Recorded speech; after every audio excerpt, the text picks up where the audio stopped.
প্রভু যীশু খ্রিস্টের আত্মত্যাগ ও মানব সেবার আদর্শকে স্মরণ করে শুক্রবার গুড ফ্রাইডে উপলক্ষে বাউরিয়ার বোয়ালখালীতে আয়োজিত হলো এক বিশেষ ধর্মীয় অনুষ্ঠান। নর্থ পয়েন্ট কমিউনিটি ইন্ডিয়ার উদ্যোগে দিনটি যথাযোগ্য মর্যাদায় পালন করা হয়। খ্রিস্টান ধর্মবিশ্বাস অনুযায়ী এই দিনই প্রভু যীশুকে ক্রুশবিদ্ধ করা হয়েছিল। মানবজাতির কল্যাণে তাঁর নিঃস্বার্থ আত্মত্যাগের স্মরণে দিনটি গুড ফ্রাইডে নামে পরিচিত, যা বিশ্বজুড়ে পালিত হয়। এই উপলক্ষে আয়োজিত অনুষ্ঠানে প্রার্থনা, ধর্মীয় আলোচনা, মানব সেবার বার্তা তুলে ধরা হয়। সমগ্র অনুষ্ঠানের আয়োজন হয়, তার তত্ত্বাবধান করেন নর্থ পয়েন্ট কমিউনিটি ইন্ডিয়ার ন্যাশনাল ডিরেক্টর তথা বিশিষ্ট সমাজসেবী ডডি সুদর্শন মূর্তি। এদিনের অনুষ্ঠানে এলাকার বহু মানুষ অংশগ্রহণ করেন। প্রভু যিশুর ত্যাগ ও মানবতার আদর্শ অনুসরণের বার্তা ছড়িয়ে পড়ে সমগ্র এলাকায়। প্রথমেই জানাই যে গুড ফ্রাইডের আন্তরিক শুভেচ্ছা সবাইকে জানাই। আজ থেকে 2000 বছর আগে প্রভু যিশু তিনি পৃথিবীর বুকে এসেছিলেন, জন্মগ্রহণ করেছিলেন এবং এই গুড ফ্রাইডেতে আজকের দিনে তাকে মৃত্যুবরণ করতে হয়েছিল। শুধু মৃত্যুবরণটাই নয়, তাকে ক্রুশে বিদ্ধ করা হয়েছিল। তিনি যতদিন ছিলেন তিনি মানুষের জন্য, এই সমাজের জন্য তিনি অনেক কিছু করেছিলেন। তিনি আরোগ্য করেছিলেন মানুষকে, যারা পীড়িত, যারা অন্ধ খঞ্জ তাদের সুস্থ করেছিলেন। কুষ্ঠরোগীকে সেই সময় যারা দেখতো না, সেই সময় কুষ্ঠরোগীরা অন্যভাবে তাদের দেখতো সমাজ। এখনো হয়তো অনেকে দেখে সেই একই অবস্থায়। তিনি প্রথম 2000 বছর আগে যিনি কুষ্ঠরোগীদের ডেকেছিলেন এবং তাদের কাছে গিয়েছিলেন, তাদের সুস্থ করেছিলেন। প্রভু যীশু অনেক অলৌকিক কাজ করেছেন যখন তিনি ছিলেন, আর তিনি এত ভালো কাজ করেছিলেন।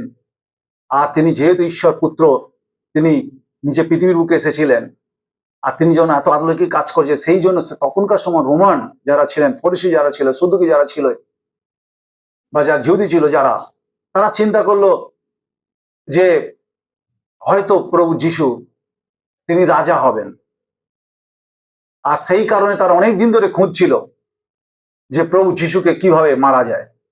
প্রভু যিশুর এক শিষ্য ছিল জুডাস, তিনি কিছু টাকার লোভে প্রভু যিশুকে ধরিয়ে দিয়েছিলেন। কিন্তু তা নয়, যেটা ধরিয়েছেন এটা ঠিক, কিন্তু তার সঙ্গে সঙ্গে পুরাতন নিয়ম, অর্থাৎ প্রভু যিশু জন্ম নেন অনেক আগে যে পুরাতন নিয়ম, সেখানে উল্লেখ করা রয়েছে যে প্রভু যিশু তিনি জন্মগ্রহণ করবেন ঈশ্বর পুত্র, এবং তাকে মৃত্যুবরণ হবে, তিনি সেই কাঠের উপরে তাকে ক্রুশে মৃত্যুবরণ হবে, এবং তার কোনো হাড় গোড় ভাঙবে না। সেই সময় নিয়ম ছিল ক্রুশে যাদের মৃত্যু দেওয়া হতো, তাদের শেষে মৃত্যু হওয়ার আগে তাদের পায়ের হাড়গুলো ভেঙে দিত।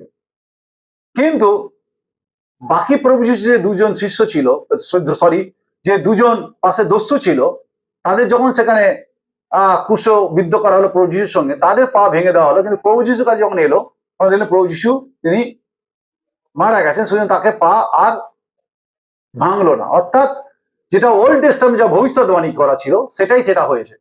আর প্রভু যিশু তিনি মৃত্যুবরণ করেছে একটি মাত্র কারণে, যাতে মানুষ পাপ থেকে উদ্ধার পেতে পারে, পরিত্রাণ পেতে পারে। কেন? মানুষের জন্য মানুষের রক্তের প্রয়োজন আছে। আজ যদি হসপিটালে কেউ যায়, ভর্তি হয়, তাহলে ডাক্তার যদি বলে রক্তের প্রয়োজন আছে, তাকে কিন্তু কোনো ছাগল, ভেড়া বা গরু বা যে কোনো পশুর রক্তে নিয়ে গেল, তাদের রক্ত লাল, আমাদের রক্ত লাল, সেই যদি রক্ত নিয়ে যায়, তাহলে ডক্টর অ্যালাউ করবে না যে মানুষের জন্য মানুষের রক্তের প্রয়োজন আছে।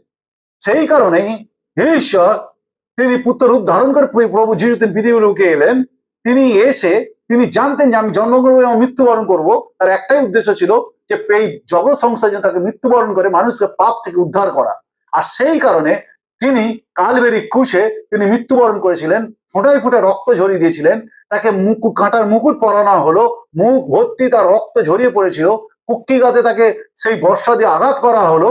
তাকে যখন চাবুক মারা হয়েছিল, সেই চাবুকের সঙ্গে সঙ্গে এইরকম বড় বড় সেই তার লাগানো ছিল, যাতে সেই চাবুককে মারার সঙ্গে সঙ্গে দেহ থেকে মাংস বেরিয়ে আসো। নৃশংসভাবে তাকে মারা হয়েছিল। কিন্তু তা সত্ত্বেও সেই কালবেরি ক্রুশ থেকে তিনি 7টা বাণী তিনি বলেছিলেন। তিনি প্রথম বাণী বলেছিলেন ক্ষমার বাণী, দ্বিতীয় বাণী আশ্বাসের বাণী, তিনি দায়িত্বের বাণী, তিনি সেই ত্যাগের বাণী, এবং তিনি সেই পিপাসার বাণী, এবং তিনি সমাপ্তের বাণী আর লাস্টে তিনি তার সে প্রাণ তিনি দিয়ে দিয়েছিলেন। সেই কালবেরি সেই ক্রুশ থেকে যখন তাকে মৃত্যু বরণ করা হচ্ছে, মৃত্যু তাকে দিচ্ছে, যন্ত্রণা দিচ্ছে, কষ্ট দিচ্ছে, তাকে বর্ষাঘাত করছে, রক্ত বেরিয়ে আসছে, জল দিচ্ছে না, জল চাইলে তাকে একটা সেই সময় একটা তিক্ত একটা পানীয় ছিল, সেই পানীয় সেই তার কাছে দিচ্ছে, তিনি মুখ ঘুরে নিলেন।